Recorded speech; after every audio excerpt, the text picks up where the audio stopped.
ഇനി മേലാൽ ഒറ്റ ഒരുത്തരും കാറും വണ്ടിയുമായി റോഡിൽ ഇറങ്ങിയേക്കരുത്.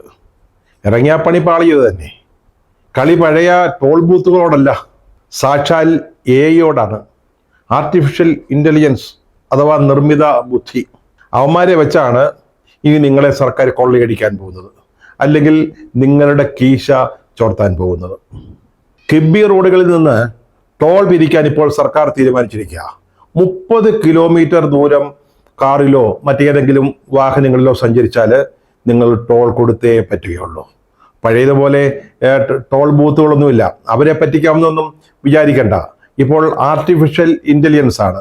അപ്പം നിങ്ങളറിയാതെ നിങ്ങളുടെ കീശയിൽ നിന്ന് സർക്കാർ പണം ചോർത്തിക്കൊള്ളും. അതായത് അത്യന്താധുനിക അതിസാങ്കേതിക ഉപയോഗിച്ചുകൊണ്ടുള്ള കൊള്ള, തീവെട്ടിക്കൊള്ള, അതാണ് നടക്കാൻ പോകുന്നത്. പണ്ട് ഇടതുമുന്നണിയും CPM ഒക്കെ ടോൾ എന്ന് കേട്ടാൽ കുരിശ് കണ്ട ചെകുത്താനെ പോലെയായിരുന്നു. ടോള് പിരിക്കാൻ വരുന്ന ആരെയെങ്കിലും കണ്ടാൽ ഉടവാളും മടവാളും കൊടുവാളും എടുത്ത യുദ്ധം പ്രഖ്യാപിക്കുമായിരുന്നു. കേരളത്തിൽ തന്നെ എത്ര ടോൾ വിരുദ്ധ സമരങ്ങൾ നടന്നിരിക്കുന്നു, അല്ലെങ്കിൽ CPM നടത്തിയിരിക്കുന്നു. ദേശീയ പാതയിൽ ടോൾ പിരിക്കണം എന്നൊരു ആശയം വന്നപ്പോൾ തന്നെ അതിന് ഏറ്റവും ശക്തമായിട്ട് എതിർത്ത പാർട്ടി CPM ആണ്. മഹാരാഷ്ട്രയിൽ CPM വലിയ പ്രക്ഷോഭങ്ങൾക്ക് നേതൃത്വം നൽകിയതാണ്. കേരളത്തിലും അതുപോലെ തന്നെ.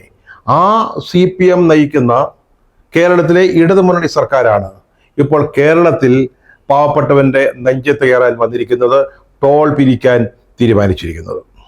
ഒന്നാം പിണറായി സർക്കാരിൽ PWD മന്ത്രിയായിരുന്ന നമ്മുടെ G. സുധാകരൻ കവി, അദ്ദേഹം CPMന്റെ ഈ നയം പ്രായോഗിക രൂപത്തിൽ കാണിച്ചു കൊടുത്തതാ. അദ്ദേഹം സംസ്ഥാന പാതകളിലെ ടോള് പൂർണ്ണമായിട്ടും നിർത്തലാക്കി. അതുപോലെ ധനമന്ത്രി തോമസ് ഐസക്, കഴിഞ്ഞ സർക്കാരിലെ ധനമന്ത്രി, അദ്ദേഹത്തോട് 2019 ജൂണില് ചില കോൺഗ്രസ് അംഗങ്ങൾ, അതായത് MLA ഒരു ചോദ്യത്തിലൂടെ ഒരു കാര്യം ഉന്നയിച്ചു. അതായത് കിബിയുമായി ബന്ധപ്പെട്ട പദ്ധതികളിൽ നിന്ന് ലാഭം ഉണ്ടാക്കുന്നതിന് അല്ലെങ്കിൽ വരുമാനം ഉണ്ടാക്കുന്നതിന് യൂസർ ഫീയോ അതുപോലെ ടോളോ അങ്ങനെ എന്തെങ്കിലും ഒരു ഏർപ്പാട് കൊണ്ടുവരാൻ സർക്കാർ ഉദ്ദേശിക്കുന്നുണ്ടോ എന്ന്. ജൂൺ 14 നിയമസഭയിൽ കൊടുത്ത ഒരു മറുപടിയിൽ അദ്ദേഹം പറഞ്ഞത് അങ്ങനെ ഒരു ആലോചന ഇല്ലേ എന്നാണ്. ഇപ്പോൾ അന്ന് G. സുധാകരൻ എടുത്ത നടപടി, പിന്നീട് നിയമസഭയിൽ തോമസ് ഐസക് കൊടുത്ത ഉറപ്പ്, അതായത് ടോൾ പിരിക്കുകയില്ല എന്ന ഉറപ്പ്, അതിനെയെല്ലാം ലംഘിച്ചുകൊണ്ടാണ് ഇപ്പോൾ LDF സർക്കാർ ടോളുമായിട്ട് അല്ലെങ്കിൽ ടോൾ പിരിക്കാനുള്ള നിർദ്ദേശവുമായി വന്നിരിക്കുന്നത്. നമ്മുടെ G. സുധാകരനും തോമസ് ഐസക്കും ഒക്കെ CPMനെ സംബന്ധിച്ചിടത്തോളം കാലഹരണപ്പെട്ട നാണയങ്ങളാണ്. അതുകൊണ്ട് തന്നെ അവരുടെ നയങ്ങളും നിലപാടുകളും നടപടികളും കാലഹരണപ്പെട്ടതാവുന്നു. ഇത് പുതിയ കാലഘട്ടമാണ്. മുഹമ്മദ് റിയാസുമാരുടെയും ബാലഗോപാലന്മാരുടെയും രാജീവന്മാരുടെയും കാലഘട്ടമാണ്. MP രാജേഷ്മാരുടെ കാലഘട്ടമാണ്. പണ്ട് നമ്മളുടെ ഡിസ്റ്റിലറികൾക്ക് അനുവാദം കൊടുക്കില്ല എന്ന് തീരുമാനമെടുത്തിട്ടുണ്ടാവും. അതൊക്കെ പഴയ കഥ. അതുപോലെ ടോൾ പിരിക്കില്ല എന്ന് പറഞ്ഞിട്ടുണ്ടാവും. അതൊക്കെ ഓൾഡ് സ്റ്റോറീസ്. അതൊന്നും ഇപ്പോൾ പ്രസക്തമല്ല. ഇത് പുതിയ CPM ആണ്. 21ാം നൂറ്റാണ്ടിലെ CPM ആണ്. ഞങ്ങൾക്ക് ബോധിച്ച രീതിയിൽ പണം ഉണ്ടാക്കാനുള്ള ഏത് മാർഗവും സ്വീകരിക്കും. അതാണ് ഈ സർക്കാരിൻ്റെ ഇപ്പോഴത്തെ നയം. കേന്ദ്രം പിരിക്കുന്ന ഒരു റോഡ് ടോൾ ടാക്സ് ഉണ്ട്. അത് നേരത്തെ 3% ഇപ്പോൾ ഈ കഴിഞ്ഞ ലോക്സഭാ തിരഞ്ഞെടുപ്പിന് ശേഷം അത് 5%, 3%ത്തിൽ നിന്ന് 5% വർദ്ധിപ്പിച്ചു. അന്ന് CPMന്റെ പോളിറ്റ് ബ്യൂറോ ഉറഞ്ഞു തുള്ളിയതാ ഇതിനെതിരായിട്ട്, ഈ റോഡ് ടോൾ ടാക്സ് വർദ്ധിപ്പിക്കുന്നതിനെതിരായിട്ട്. അന്ന് അവർ പറഞ്ഞ എന്താ, ഇത് യാത്ര ചെലവ് കൂട്ടും എന്നത് മാത്രമല്ല പ്രശ്നം.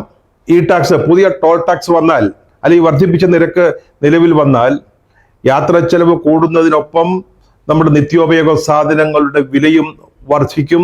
അതുകൊണ്ട് ഇത് പിൻവലിക്കണമെന്ന് അതിശക്തമായ ഭാഷയിൽ ആവശ്യപ്പെട്ട പാർട്ടിയാണ് CPM. CPMന്റെ പോളിറ്റ് ബ്യൂറോയുടെ ഒരു പ്രസ്താവനയായിരുന്നു അത്. അതായത് തീരുമാനം വന്നതിന്റെ പിറ്റേന്ന് ഇതിനെതിരായിട്ടുള്ള പ്രസ്താവനയുമായിട്ട് അന്ന് PB രംഗത്ത് വന്നിരുന്നു. ഇത് ടോൾ അല്ലെന്നാണ് നമ്മുടെ സംസ്ഥാന സർക്കാർ പറയുന്നത്. യൂസർ ഫീ ആണത്. എന്തായാലും എന്താ, ഏത് പേരിട്ട് വിളിച്ചാലെന്താ, നമ്മളല്ലേ കാശ് കൊടുക്കേണ്ടത്. വണ്ടിയുമായിട്ട് ഇറങ്ങുന്നവൻ കാശ് കൊടുക്കണം. റോഡിൽ ഇറങ്ങിപ്പോയാൽ അവൻ്റെ പള്ളയ്ക്കടിച്ചത് തന്നെ. പണ്ട് ഓർമ്മയില്ലേ, പ്രീ ഡിഗ്രി ബോർഡ് എന്ന് പറഞ്ഞ് UDF സർക്കാർ അന്ന് TMJക്ക് വിദ്യാഭ്യാസ മന്ത്രി ആയിരിക്കുന്ന കാലത്ത് ഒരു പരിഷ്കാരം കൊണ്ടുവന്നു. അതിനെതിരായിട്ട് എന്തോ ഒരു സമരമായിരുന്നു, എന്തൊരു പ്രക്ഷോഭം. അന്ന് കേരള യൂണിവേഴ്സിറ്റിയിലെ വൈസ് ചാൻസലറായിരുന്ന വിളനിലത്തിനെതിരായിട്ട് നടത്തിയ പ്രക്ഷോഭങ്ങൾ. അപ്പോൾ അതിനുശേഷം LDF അധികാരത്തിൽ വന്നപ്പോൾ അതൊന്ന് പേര് മാറ്റി. പെട്ടെന്ന് പ്രീ ഡിഗ്രി ബോർഡ് +2 ആയി. എന്നിട്ട് ഒരേ കാര്യം യാതൊരു ഉളുപ്പുമില്ലാതെ LDF സർക്കാർ നടപ്പാക്കി. അതുപോലെ തന്നെ ഇപ്പൊ പേര് മാറ്റുക, ടോൾ എന്ന് പറയുന്നില്ല, യൂസർ ഫീ എന്നാണ് പറയുന്നത്. എന്തിനാണ് ഇപ്പോൾ ടോൾ പിരിക്കുന്നത്? സർക്കാർ വല്ലാത്ത, നമുക്ക് പറഞ്ഞറിയിക്കാൻ പറ്റാത്ത സാമ്പത്തികമായ പ്രതിസന്ധിയിലാണ്. അതിന്റെ കാരണം എന്താ? ഒന്നാമത് ധൂർത്ത്. എത്ര കോടി രൂപയാണ് ധൂർത്തടിച്ചിരിക്കുന്നത് സർക്കാർ. നമ്മൾ കഴിഞ്ഞ ദിവസം ഒരു വീഡിയോയിൽ പറഞ്ഞതാ. അതായത് പട്ടികജാതിക്കാർക്ക് വേണ്ടിയുള്ള ക്ഷേമ പ്രവർത്തനങ്ങളിൽ 500 കോടി രൂപ വെട്ടിക്കുറച്ചു ഈ ഗവൺമെന്റ്, അല്ലെങ്കിൽ ബാലഗോപാൽ ധനമന്ത്രി. Plan B. അന്ന് അത് സംബന്ധിച്ചൊരു വീഡിയോ ചെയ്തപ്പോൾ സർക്കാർ ധൂർത്തിനെ പറ്റി പറഞ്ഞതാ. ആ ധൂർത്താണ് ഇന്ന് നമ്മുടെ സംസ്ഥാനത്ത് ഈ കടക്കണിയിൽ എത്തിച്ചിരിക്കുന്നത്. അതുപോലെ ലക്കും ലഗാനുമില്ലാതെ കിബിക്ക് വേണ്ടി വായ്പകൾ എടുത്തത്. അതിപ്പോ തിരിച്ചടക്കേണ്ട ഒരു അവസരം വന്നിരിക്കുകയാണ്. ഒരു സംസ്ഥാനത്തിന് കടമെടുക്കാവുന്ന ഒരു പരിധിയുണ്ട്, അത് കേന്ദ്ര സർക്കാർ തീരുമാനിക്കുന്നതാ. നമ്മുടെ കിബി വഴി എടുത്ത കടവും കൂടെ അതിൽ ചേർത്തതോടെ നമുക്ക് വരെ കടമെടുക്കാൻ പോലും പറ്റാത്ത ഒരു സാഹചര്യം വന്നിരിക്കുകയാണ്. ഇത്തരത്തിലുണ്ടായി വൻ സാമ്പത്തിക പ്രതിസന്ധി മറികടക്കുന്നതിന് നാട്ടുകാരന്റെ കീശയിൽ നിന്ന് കൊള്ളയടിക്കാം, അത് കൈയിട്ട് വാരാം എന്നാണ് ഇപ്പോൾ സർക്കാർ തീരുമാനിച്ചിരിക്കുന്നത്. സാധാരണഗതിയിൽ ഒരു സർക്കാർ അതിൻ്റെ അവസാന ഘട്ടമാവുമ്പോൾ ഇത്തരത്തിലുള്ള ജനവിരുദ്ധ നടപടികൾ സ്വീകരിക്കാറില്ല. ജലപ്പുള്ളിയിലെ ഒരു ബ്രൂവറി വരുന്നല്ലോ, അല്ലെങ്കിൽ എത്തനോൾ ഫാക്ടറി, എത്തനോൾ നിർമ്മാണശാല, ഇതതുപോലെയാണ്. ഏറ്റവും അവസാന ഘട്ടത്തിൽ പാലക്കാട്ടെ ജനങ്ങൾക്ക് കുടിവെള്ളമായി നൽകേണ്ട വെള്ളം ഒരു സ്വകാര്യ കമ്പനിക്ക് കൊടുത്തുകൊണ്ട് 600 കോടി രൂപയുടെ നിക്ഷേപം എന്ന ഒരൊറ്റ പേരിൽ അവിടെ ഒരു പുതിയ ബ്രൂവറി വരിക, അതിന് അനുമതി കൊടുത്തിരിക്കുക. ഇതുവരെ സർക്കാർ പറഞ്ഞിരുന്നത് 600 കോടിയുമായിട്ട് ഒരാൾ വരുന്നു കേരളത്തിൽ നിക്ഷേപിക്കാൻ, ധാരാളം തൊഴിലവസരങ്ങൾ ഉണ്ടാവുന്നതാ, GST ഇനത്തിൽ വലിയ ലാഭം അല്ലെങ്കിൽ വലിയ വരുമാനം ഉണ്ടാവും. നമ്മളത് സ്വീകരിച്ചു. നമ്മുടെ അടുത്തേക്ക് വന്നൊരു നിക്ഷേപകനെ നമ്മൾ സ്വീകരിച്ചു, കൈ നീട്ടി സ്വീകരിച്ചു. അതല്ലാതെ ഇക്കാര്യത്തിൽ മറ്റ് യാതൊരു ഇടപാടുകളും നടന്നിട്ടില്ല എന്ന് സർക്കാർ പറഞ്ഞതാ. പക്ഷെ ഇപ്പൊ തെളിഞ്ഞിരിക്കുന്നു, ആ കമ്പനി വരുന്നത്, ഒയാസിസ് എന്ന് പറയുന്ന കമ്പനി വരുന്നത് നമ്മുടെ സർക്കാർ ഇൻവിറ്റേഷൻ കൊടുത്തു കൊണ്ടുവരിക, ക്ഷണിച്ചു കൊണ്ടുവരിക. അതിപ്പോ പുറത്ത് വന്നിരിക്കുക. അതുപോലെ തന്നെയാണ് ടോൾ. അവസാന ഘട്ടത്തിൽ ഈ ബ്രൂവറി ഫാക്ടറിയിൽ ഉണ്ടായതുപോലെ ഇത് LDF-ൽ കാര്യമായ ചർച്ചയൊന്നും നടന്നിട്ടില്ല. ഈ റോഡ് ടാക്സിനെ കുറിച്ച് അവിടെ ഒരു ചർച്ച വന്നു, അല്ലാതെ തീരുമാനമൊന്നും ഉണ്ടായിട്ടില്ല. നമുക്ക് ടോൾ ഏർപ്പെടുത്തിയാലോ അല്പം വരുമാനം കിട്ടുമല്ലോ, അതിനുമേലെ ഒരു ചർച്ചയും നടന്നില്ല. അങ്ങനെ ഒരു ചർച്ചയോ നയപരമായ തീരുമാനമോ ഉണ്ടായിട്ടില്ല എന്ന് ഘടകകക്ഷികൾ പറയുന്നു. പക്ഷേ CPI ഒക്കെ ഇപ്പൊ മിണ്ടുന്നില്ല. അവർ ഓരോ കാര്യത്തിലും പ്രതികരിച്ച് അവരെ ക്ഷീണിച്ചിരിക്കുക. അവരെത്ര എതിർത്താലും. ഇപ്പൊ ബ്രൂവറിയുടെ കാര്യത്തിൽ എന്താണ് ബിനോയ് വിശ്വം പറഞ്ഞത്? ഒരു കാരണവശാലും അത് നടത്താൻ അനുവദിക്കില്ലെന്ന് പറഞ്ഞു. പക്ഷെ സർക്കാർ അതുമായിട്ട് മുന്നോട്ട് പോവുക. CPI അത് സംബന്ധിച്ച് ഒരു ചർച്ചയ്ക്ക് പോലും അവർ ഇതുവരെ തയ്യാറായിട്ടില്ല. നാളെ സംസാരിക്കുമായിരിക്കും, ഇതുവരെ തയ്യാറായിട്ടില്ല. അപ്പോ CPM അവരുടെ ഒരു തനിപ്പിടി അതുമായിട്ട് അങ്ങനെ മുന്നോട്ട് പോവുക, അവർക്ക് ഇഷ്ടമുള്ള കാര്യങ്ങൾ നടത്തിക്കൊണ്ട് മുന്നോട്ട് പോവുക.